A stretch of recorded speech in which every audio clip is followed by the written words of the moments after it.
hanganire titre wabonye iravuga ngo uruganda rucura impinja rukora ikoranabuhanga ubukorikori. Donc gufata uruhinja bakarukora bakarusohora mu ruganda rukitwa umuntu. Uruganda rukora impinja rwatangijwe ku mugaragaro cyangwa n'umushinga cyangwa rwatangijwe ku mugaragaro mu Budage. Toujours Abadage.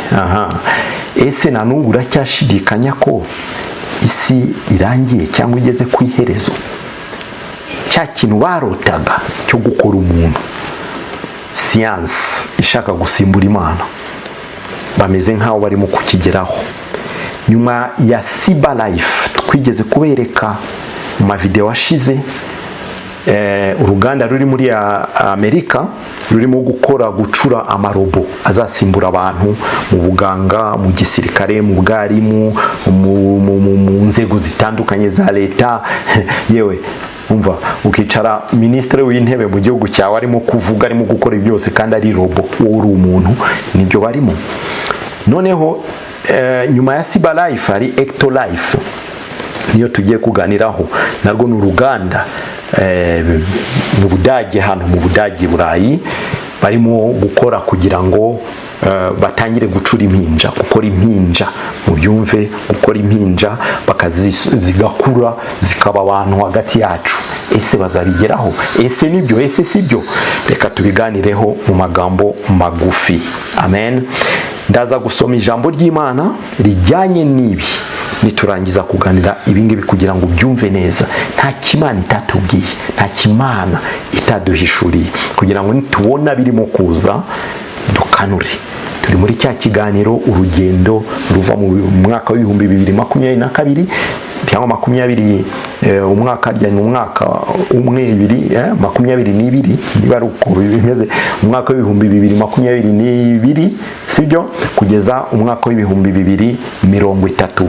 Muri cya kiganiro nababwiye ko tuzajya tubameneramo amabanga amwe namwe benshi batazi, ariko tugomba kumenya nk'abakristo kugira ngo tumenye uko tugomba kwitwara muri iyi minsi y'imperuka. Nibwo butumwa, niyo mission Imana yaduhaye muri iyi minsi, kugeza ubwiza tubwira ati muwe muretse muhindure muvuga ibindi, ariko mu gitaraduhindurira mission dufite no kubakangura umunsi ku wundi. Ntihazabura mu 8 bakanguka binjira mu bwato bwa Nowa. Haleluya. Ntibazabura na gato, kandi turashima Imana cyane, birimo kugaragara ko barimo kuba benshi. Ndashima Imana cyane ku bantu barimo gukizwa kubera ubutumwa burimo kuvugirwa kuri icano ya Les Deux Ouvriers. Mudushigikire uko mubishoboye byose, mu mwuka no mu bifatika, kugira ngo uyu murimo ugere ku mpera y'isi. Dukeneye byinshi, ibikoresho, ibikorwa hirya no hino. Tuwane Yesu yamamare kugeza ku mpera y'isi. Amen. So mission yacu niyo ngiyo, muvandimwe, no kuguhishurira abo bantu barimo gukizwa cyane, bavuye mu madini atandukanye, barimo gukizwa. Tukabona ama message, tukabona ama report, tukavugana nabo mu mpande enye z'isi, abantu barimo gukizwa. Imana ihabwa icyubahiro. Ni kigaragara ko ntiturimo gukorera ubusa, nta nubwo turimo gukorera umwami w'isi. No, buriya nta kintu gikomeye kuri iyi si nko kuvana umuntu ikuzimu ukamujyana mu ijuru. Nta na kimwe, ntacyo. Ni nacyo cyatumye Yesu amanuka, kwari kugira ngo atuvanaho umwanzi yararimo kutujyana, atujyane mu bwami bw'iteka ryose. Niyo mission, tubane n'Imana, duse n'Imana, tuvuge nk'Imana, dukore nk'Imana. Iyo niyo mission ya Yesu. Niyo mpamvu urahiriwe cyane wowe ufite umutwaro wo kujya gushaka umuntu wazimiye ukamuzana mu bwami bw'Imana. Amen. Noneho mwabonye, mwumvise iyo titre. Dokima ibisobanura iravuga ngo voici le premier utérus artificiel au monde qui permet de façonner votre bébé comme vous le voulez. Mutekereze namwe. Utérus murayizi, utérus hahandi urubuto rwinjira rugakuriramo ukaba umuntu kugeza rugeze kuri terme yo kuvuka, umwana aho abikwa hariya. Noneho abangaba bakoze ikiri artificiel, ntibifuza ko abana bakurira mu mada ya ba nyina. No, bakoze utumashini uyu mushinga waroswe kuva mu mwaka w'igihumbi kimwe magana cyenda mirongo itanu 1950. uyu munsi nibwo urimo gusohora. Bene data, tekereza aho bageze bati no, abantu ku isi barimo kugabanuka mu buryo bukomeye. Mubyumve neza, ngo barimo kugabanuka mu buryo bukomeye, ngo noneho hari n'ibihugu bitakibyara. Ubuyapani, Korea y'Amajyepfo, Bulgaria n'ibindi. Ariko ibyo ngibyo ni ibihugu ku isi bifite ikibazo gikomeye cyo kumanuka mu buryo budasanzwe bw'abaturage. Baramanuka cyane kubera ko ntibabyara, bafite n'abasaza n'abakecuru benshi ntibabyara kubera impamvu zabo. Noneho ngo abangaba barashaka gufasha bene ibyo bihugu ndetse n'ibindi bihugu bigaragara ko hari ikibazo cy'impfu nyinshi, ndaza kubivugaho mu kanya, cy'impfu nyinshi ziboneka ababyeyi bagiye kubyara. None abantu bazanye igisubizo. Inshuti z'Imana, ngo iyi ni premier utérus artificiel bakoze ku isi. Abashinwa baragerageje mu myaka ya 2010 n'ibindi bihugu bimwe, ariko Ubudage bugeze kuri finale. Turagiye, mfite document nziza cyane hano imbere, simbaha byose, narababwiye ni iki ni igihe cy'abanyabwenge mu mwuka.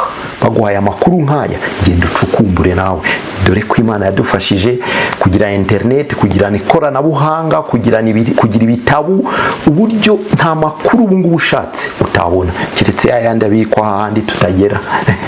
Ariko na hahandi tutagera Imana igerayo, kuko hari ibintu byinshi Imana yagiye duhishurira bitari mu bitabu, bitari muri internet. Imana ikatubwira tukabivuga kandi bikaza kugaragara ko ari ukuri. Nuko hahandi tutagera Imana yo igerayo. Amen.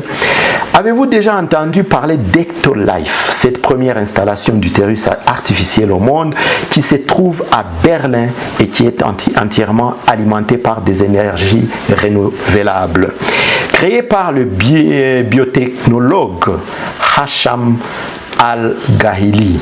Uyu Hasham Al-Ghaili niwe watangiye iyi technology.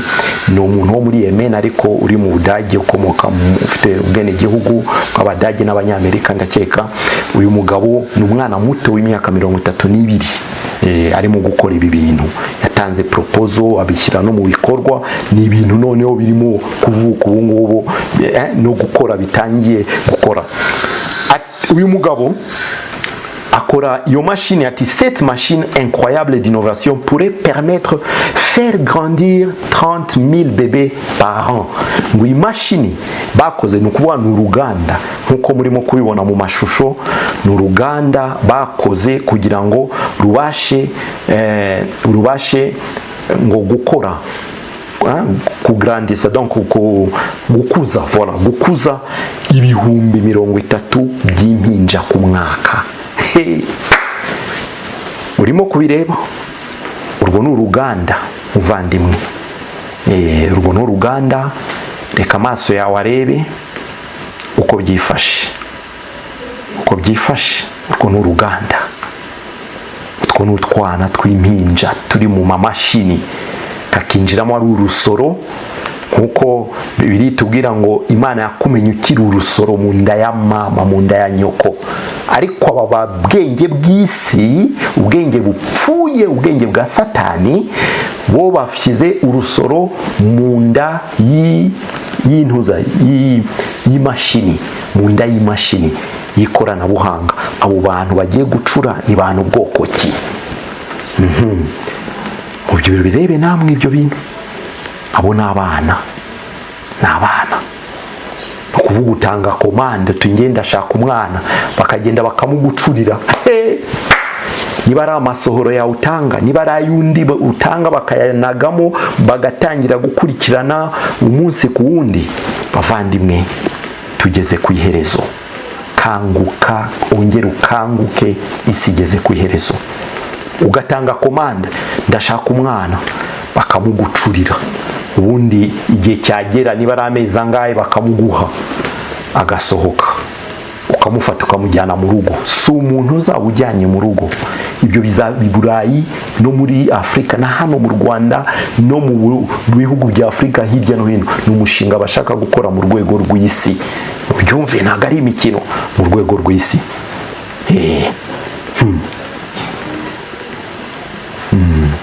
Et si le principe d'utérus artificiel existe déjà depuis un moment, Al-Ghaili estime qu'il a du mal à se normaliser pour des questions éthiques.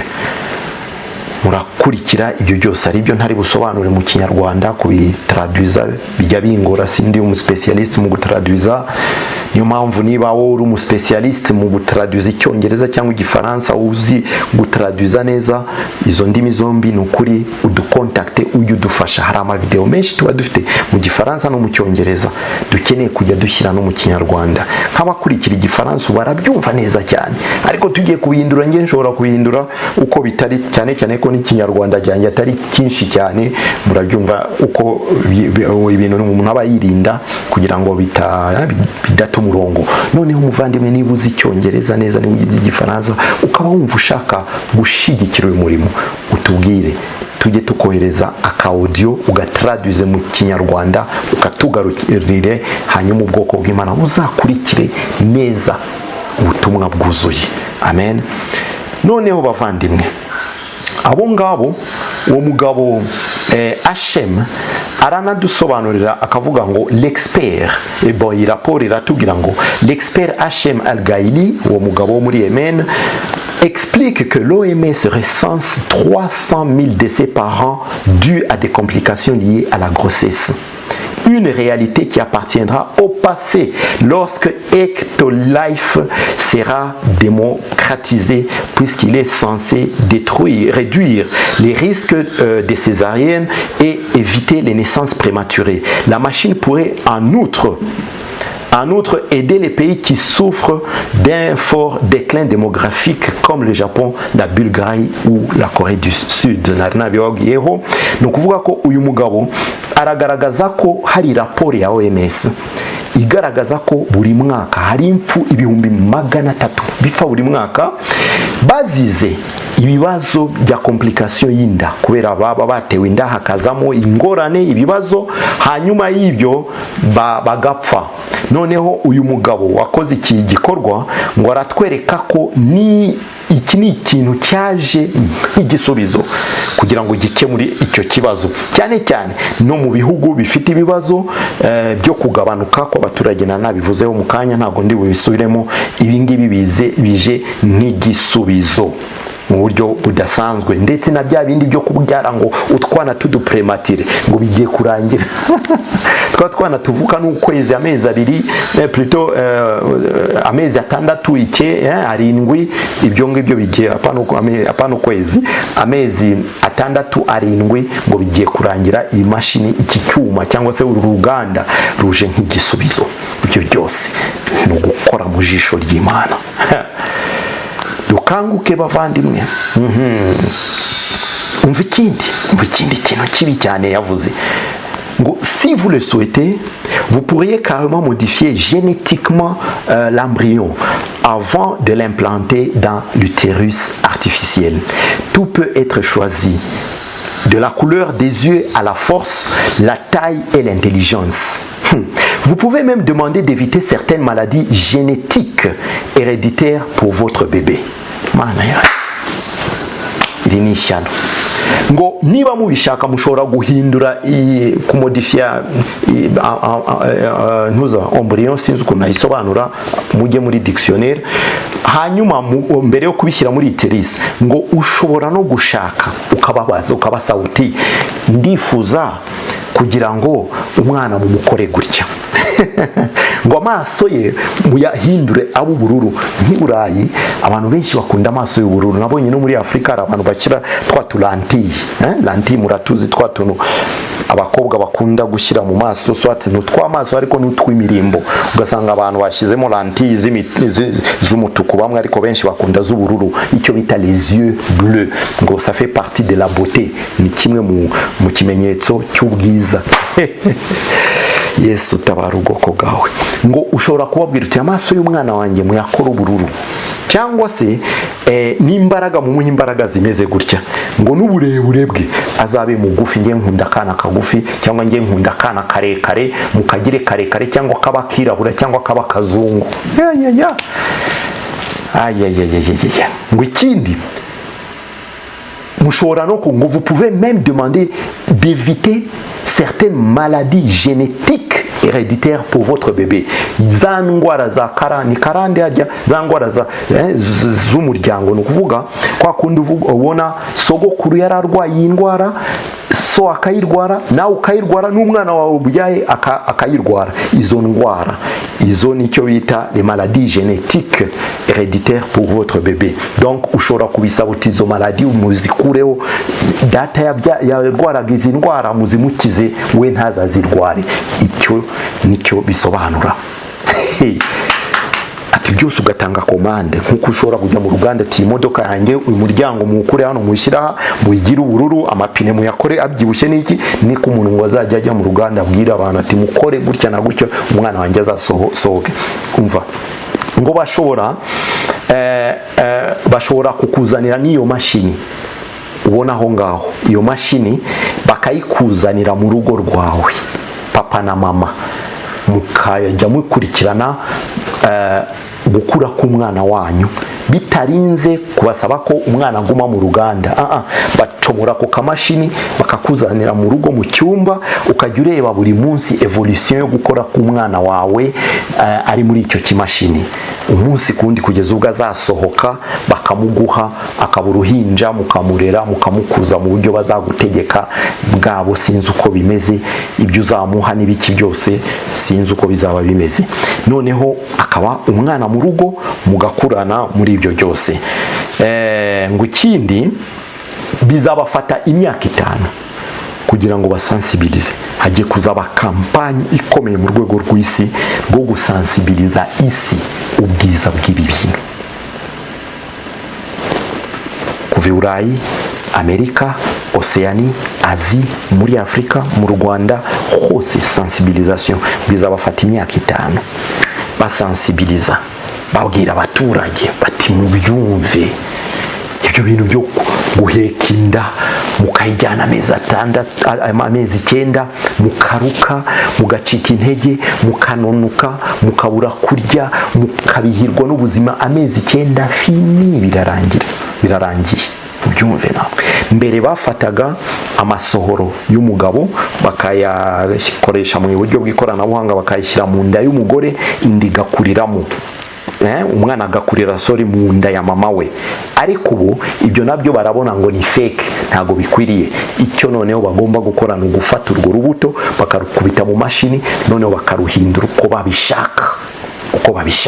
Bamara kubihindura bakagera ku migambi yabo. Bene data, nta kintu na kimwe kizasimbura uburyohe bw'umwana mu nda ya nyina. No, nta kintu na kimwe kizasimbura relationship, ubusabane budasanzwe bwashyizweho n'Imana hagati y'umubyeyi n'umwana. Kwa kundi umwana bari mu nda ya nyina afatanyishijwe na cordon ombilical, yantuza voilà, agiye bayita ntuza, okay, yantuza ifatanya umwana na mama, ya indi baca cordon ombilical, sibyo? Nta kintu na kimwe kizabisimbura na kimwe. Ariko Imana yabipanze gutyo kugira ngo umwana afatane na nyina. Imana ni umuhanga. Aho niho hava urukundo, niho hava ubumwe, niho hava kwa kundi wumva kabisa umubyeyi n'umwana n'umwe. Papa n'umwana bahurizwa ku masohoro, umwana na nyina bahuriza kuri iyo cordon ombilical. Bavandimwe, ngo niyo mpamvu baca umwana akavaho, puis umwana akabaho na nyina akabaho, bagaca kakantuza. Ariko ubu nta mpamvu yo kugaca, ko byose bizakorerwa mu mashini. Nta kintu na kimwe kizabisimbura na kimwe. Ariko ubyumve, na kimwe. Niyo mpamvu abo bana bagiye gucura bazavamo ni nk'amarugo. Barimo gushaka iki? Ndaza kubibabwira muri conclusion icyo bashaka kugeraho. Turimo kugana ku musozo, sinifuza ko iba ndende nkuko nabibabwiye. Mu bushake mu cyifuzo mfite nuko buri muntu wese yajya akurikira ubutumwa ntibimurebere birebire.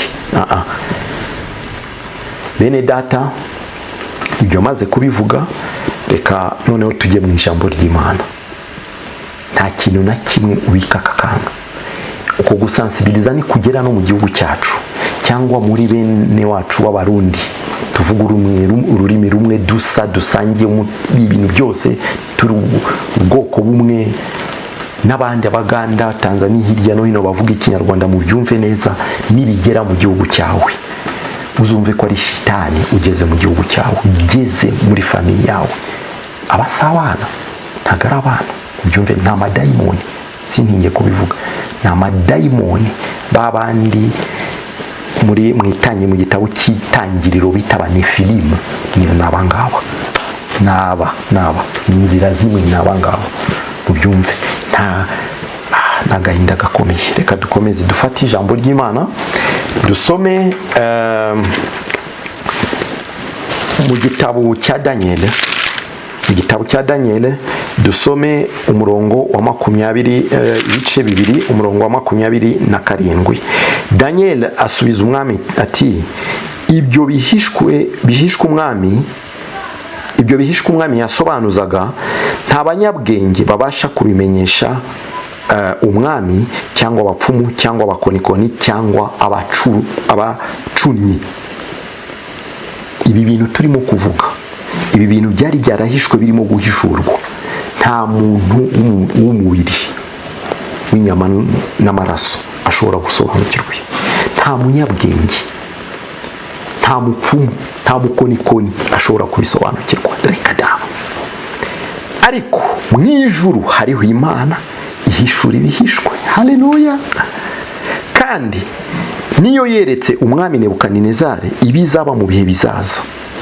Inzozi n'ibyo werekewe ku gisasiro n'iby'ibihe. 29. Nuko ibyawe Nyagasani watekerezaga uryamye bizaba mu gihe kizaza, yihishura ibihishwe niyo yakubwiye ibizaba. Ku murongo wa 30. Kandi njyewe ubwanjye ibyo bihishwe sinabihishuriwe nuko ndi umunyabwenge kuruta umuntu wese uriho, ahubwo ni ukugira ngo umwami amenyeshwe iby'inzozi ze, amenye n'ibyo umutima we wibwira. Tugiye kuri 43. Kandi nk'uko wabonye ibyuma bivanzwemo ibumba, niko bazivanga n'urubyaro rw'abantu, ariko ntibizafatanya nk'uko ibyuma bidafatanya n'ibumba. Hari ibintu bazashaka kuvanga muri iyi minsi ariko ntibikunde. Ibyo barashaka ngo bafate bariya abantu, bavange natwe abantu, bafate ubwami runaka, bavange n'ubundi bwami. Hari ibintu bitavangika, bitazashoboka. Nk'uko ibumba n'icyuma bitavangwa, hari bitazashoboka kugera imperuka igeze. Ariko kuri 44, nuko ku ngoma z'abo bami Imana yo mu ijuru izimika ubundi bwami butazarimbuka iteka ryose, kandi ubutware bwabo ntibuzazungurwa n'irindi shyanga, ahubwo buzamenagura ubwo bwami bwose. Aba bantu bose barimo kurushywa n'ibi ngibi, hari igitondo kimwe ubwami nyabwami buzamenagura ubwo bwami bwose bukurweho, himikwe ubwami bw'iteka ryose. Haleluya. Ngo bukabutsembaho kandi buzabaho iteka ryose. Haranira kuba muri ubwo bwami muvandimwe, mbiharanire mpaka tubugezemo. Kuri 20, kuri 45.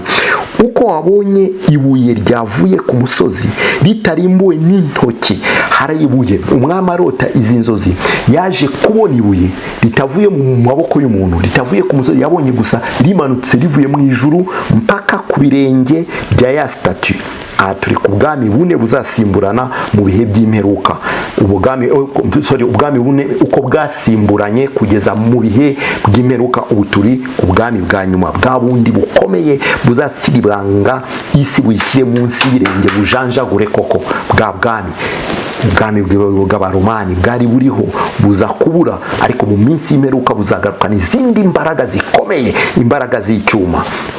Noneho ngo uko wabonye iryo buye ngo rimenagura ibyuma n'imiringa n'ibumba n'ifeza n'izahabu, niko Imana ikomeye yahishuriye umwami ibizaba mu bihe bizaza, kandi haleluya, inzozi ni iz'ukuri no gusobanurwa kwazo ntiguhinyurwa.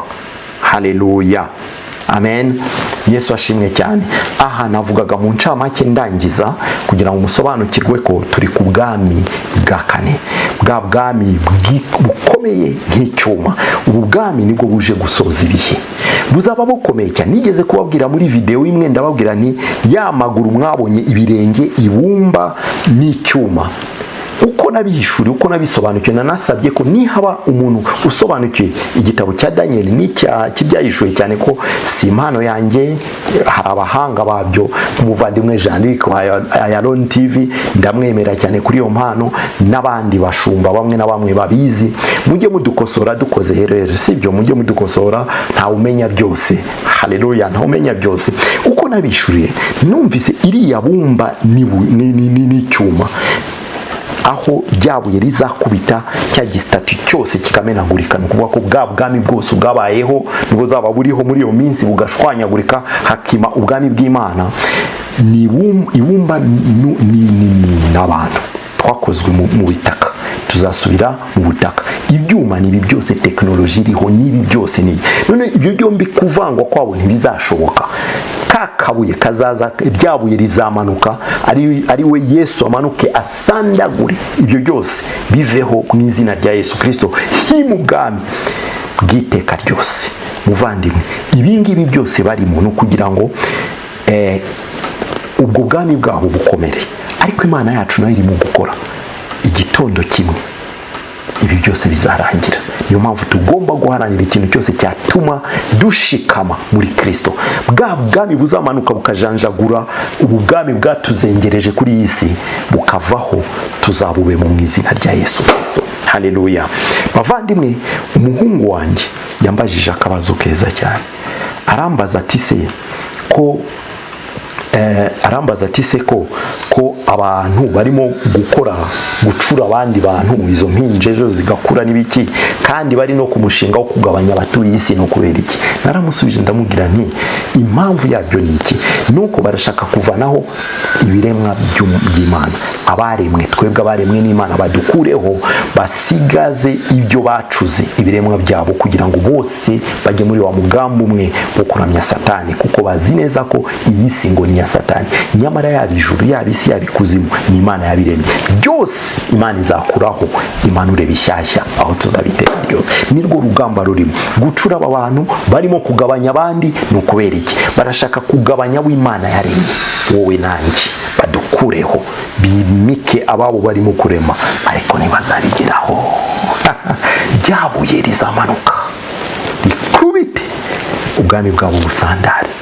Umva muvandimwe, kizwa bigishoboka, akira Yesu Kristo umwami n'umukiza w'ubugingo bwawe bigishoboka. Ihane, va mu byaha, ukizwe, ukire, usubire mu isengesho, ubwire Imana uti mwami Yesu, nje imbere yawe, ndi umunyabyaha, ngusabye imbabazi, unkure mu gitabo cy'urupfu Satani ashaka kunshyiramo cyangwa yanshyizemo, unyandike mu gitabo cy'ubugingo. Kuri iryo sengesho wihana imbere y'Imana, wakire Yesu Kristo umwami n'umukiza w'ubugingo bwawe, ahasigaye uzabona ibyiza by'Imana. Nshuti wakurikiranaga ubutumwa, ndagushimye cyane ko wabukurikiye. Fata icyemezo cyo kubana n'Imana, fata icyemezo cyo gukizwa, fata icyemezo cyo gusoma ijambo ry'Imana, fata icyemezo cyo guterana n'abera n'Imana, fata icyemezo cyo gukorera Imana mu izina rya Yesu. Ndabakunda, amen. Mana, ndagushima mu izina rya Yesu kubuntu watugiriye kuri uyu munsi, kongera guhishurirwa ibintu bitandukanye umwanzi arimo gutegura kugira ngo atuvane mu buntu bwawe. Tuzashikama kugeza iherezo mu izina rya Yesu Kristo dusenze kandi twizeye, amen. Ndabakunda cyane. Yesu abahe umugisha. Bye bye. ubutumwa kw'itorero